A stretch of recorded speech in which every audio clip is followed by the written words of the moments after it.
லூயிஸ்னு ஒரு பையன் இருந்தான். அவன் எப்போவுமே அடிக்கடிக்கு எதுக்கு எடுத்தாலும் கோவப்படுவான். இதை பார்த்து அவங்க அப்பா ஒரு நாள் அவன் ஆணி நிறைஞ்ச ஒரு கேரி பேக் கொண்டு வந்து அவன்கிட்ட கொடுத்தாரு.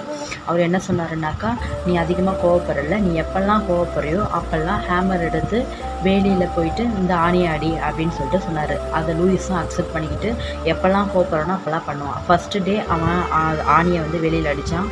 அப்போ அவன் கவுண்ட் பண்ணும்போது 41 நெயில்ஸு அந்த வேலியில் அடிச்சிருந்தான்.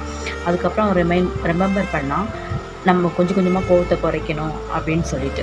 அதுக்கப்புறம் கொஞ்சம் கொஞ்சமாக குறைக்கவும் ஆரம்பித்தான். லூயிஸ் மெல்ல மெல்ல கோவத்தை எப்படி கண்ட்ரோல் பண்ணுறதுன்றதை தெரிஞ்சுக்கிட்டான். லூயிஸ் அவனோட அப்பா கிட்ட போய் நான் எப்படி என்னோடய கோவத்தை கண்ட்ரோல் பண்ணுறதுன்னு தெரிஞ்சுக்கிட்டேன் அப்படின்னு சொல்லிட்டு சொன்னான்.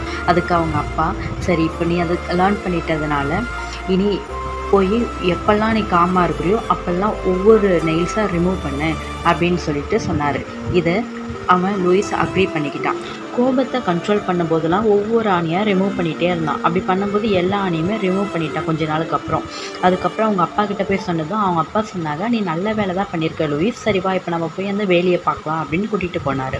கூட்டிகிட்டு போயிட்டு அந்த வேலியை பார்த்தா ஆணியெல்லாம் ரிமூவ் ஆகிட்டு தான் இருந்தது, ஆனால் ஹோல்ஸ் மட்டும் அப்படியே தான் இருந்தது. உடனே அவர் லூயிஸ் கிட்ட, பாத்தியா லூயிஸ், நீ ஒருத்தவங்களை இப்படி ஹர்ட் பண்ணி கோவத்தில் திட்டும்போது நீ என்ன தான் அவங்கக்கிட்ட மன்னிப்பு கேட்டு அவங்கள மன்னிச்சிருந்தாலும் கூட அந்த தழும்பானது அப்படியே தான் இருக்கும். ஸோ நீ யாரையுமே நீ கஷ்டப்படுத்த, நீ எப்போ யார்கிட்ட கோபமாக பேசினாலும் நீ பேசுகிற வார்த்தைகளில் கவனமாக இருக்கணும், இல்லைன்னா அது உன்னோட எதிர்காலத்தையே இதை அழிச்சிடும்னு சொன்னதும் லூயிஸ் தன் தவறை உணர்ந்து அப்பா கிட்ட மன்னிப்பு கேட்டான். ஸோ கைஸ், நம்மளும் கூட அதை வந்து தெரிஞ்சிக்க வேண்டியது என்னென்னா, நம்மளும் கூட நம்மளோட கோபத்தை கண்ட்ரோல் பண்ண கற்றுக்கணும்.